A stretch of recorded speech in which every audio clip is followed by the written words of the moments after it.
Hello दोस्तों, आज हम स्टार्ट करेंगे संख्या का इंट्रोडक्शन। संख्या का और संख्यांक का इंट्रोडक्शन बताना। संख्या क्या है, संख्यांक क्या है, संख्या की क्यों जरूरत पड़ी, संख्यांक की क्यों जरूरत पड़ी। तो सबसे पहले हम स्टार्ट करेंगे संख्या के साथ में। अब अगर हमारे पास कुछ किताबें थी, कुछ पेन थे या कुछ गोले थे, कुछ लाइन थी, अब हमें उन्हें क्या है, गिनना है। क्या करना है, गिनना है कि वे कितने हैं।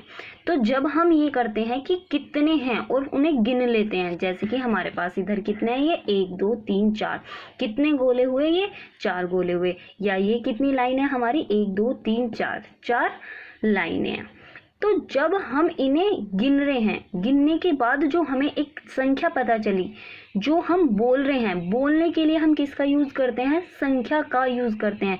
कितने हो गए गिनने के बाद, जो हमें गिनने के लिए जरूरत पड़ी, किसकी पड़ी, संख्या की। जो हम बोल रहे हैं, किसे बोल रहे हैं, संख्या बोल रहे हैं। कितनी बोल रहे हैं, 4। इसी तरीके से 5 भी हो सकती हैं, 6 भी है, जितनी भी संख्या हम ये बोल सकते हैं, क्या होती हैं वे, संख्या।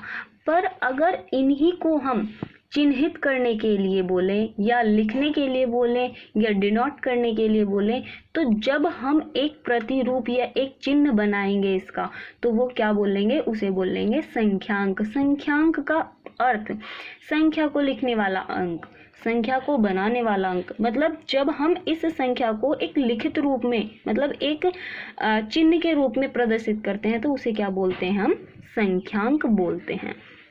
अब देखते हैं हमारे संख्यांक या संख्या कितने अंक की हो सकती है। सबसे पहले जो आती है हमारी नेचुरल यानी कि प्राकृतिक संख्याएं। प्राकृतिक संख्याएं कौन सी होती हैं, जो हमारी 1 से शुरुआत होती है, जिनकी 1 2 3 और कहाँ तक, ये अनंत तक जाने वाली एक प्रक्रिया बन जाती है। तो क्या हुआ हमारा, 1 2 3 4, इस तरीके से जो हमारी सारी संख्याएं होंगी वो होंगी हमारी नेचुरल संख्या यानी कि प्राकृतिक संख्या।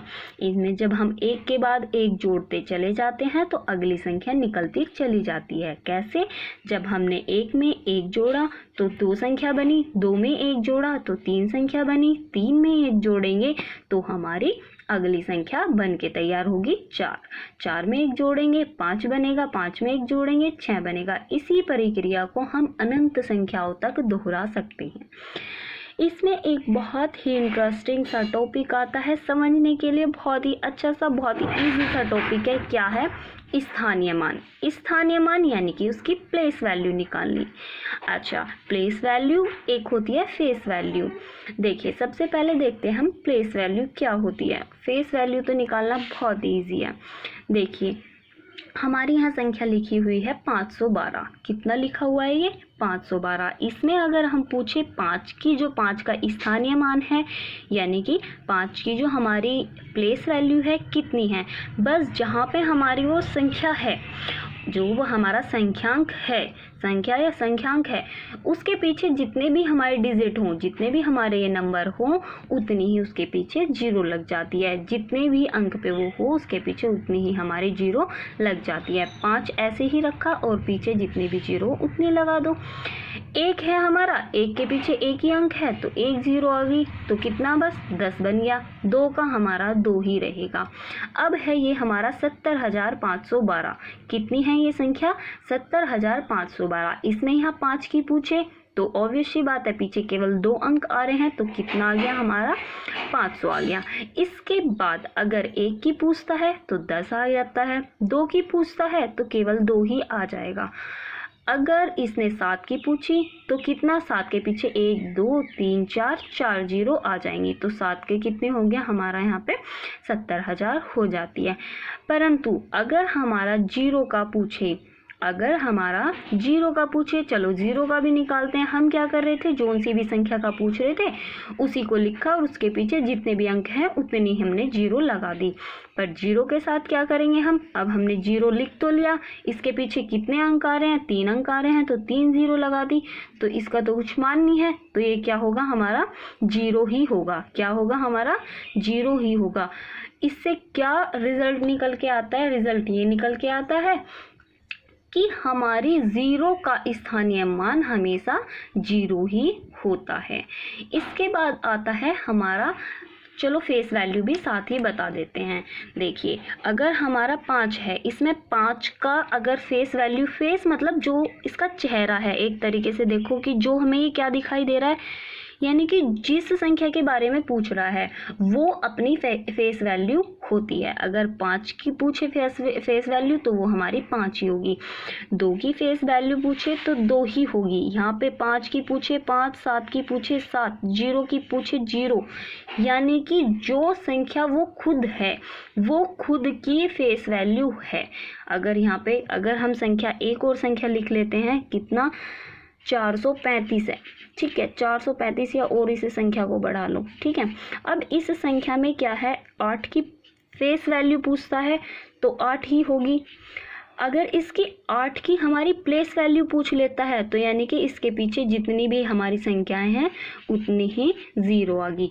इसमें एक क्वेश्चन और पूछ लेता है कि अगर भाई हमारा जैसे ये 512 है, 512 में 5 का स्थानीय मान और उसकी जो हमारी फेस वैल्यू है उन दोनों का अंतर बताना है। क्या, जो हमारी प्लेस वैल्यू और फेस वैल्यू है दोनों में अंतर बताना है। तो प्लेस वैल्यू इसकी कितनी है हमारी 500 और इसका फेस वैल्यू कितना है 5। तो जब हम अंतर बताना है तो इसे हम घटाएंगे, घटाने के बाद कितना आ जाएगा, ये 495, ठीक है। तो इसका अंतर कितना आ गया हमारा 495।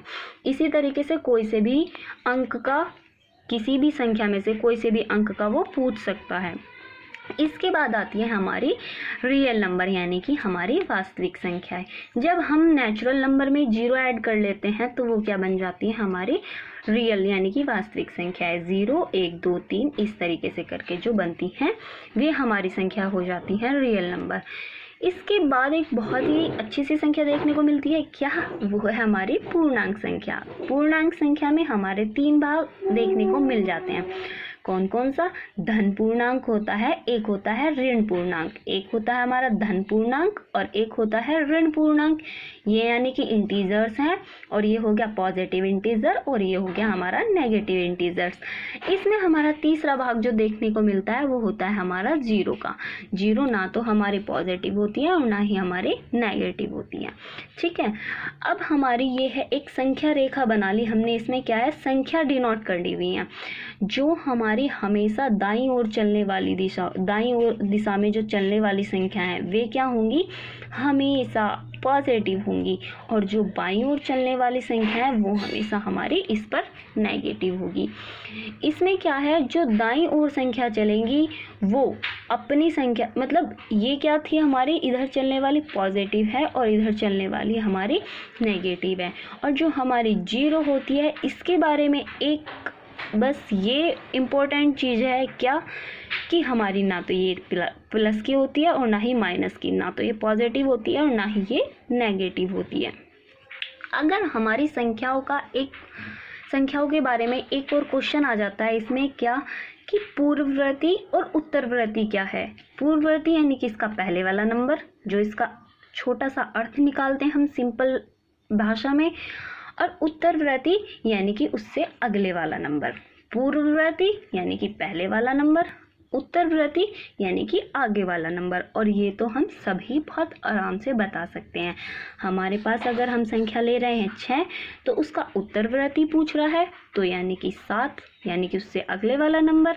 उसमें 1 जोड़ने पर हमारा उत्तरवर्ती आ जाता है और 1 माइनस करने पर उसमें हमारा क्या, पूर्ववर्ती आ जाता है। इसी तरीके से हम देखें 11 का हमारा उत्तरवर्ती क्या होगा और पूर्ववर्ती क्या होगा। उत्तरवर्ती यानी कि जहाँ हम 1 जोड़ देंगे तो यानी 11 में 1 जोड़ दिया 12, उसका उत्तरवर्ती होगा, और 11 में से हमने 1 घटा दिया तो वो क्या होगा हमारा, इसका पूर्ववर्ती होगा। तो ये था केवल और केवल संख्या के बारे में हमारा इंट्रोडक्शन। अगर आपको वीडियो पसंद आई हो तो लाइक ज़रूर करना और शेयर भी। Thank you.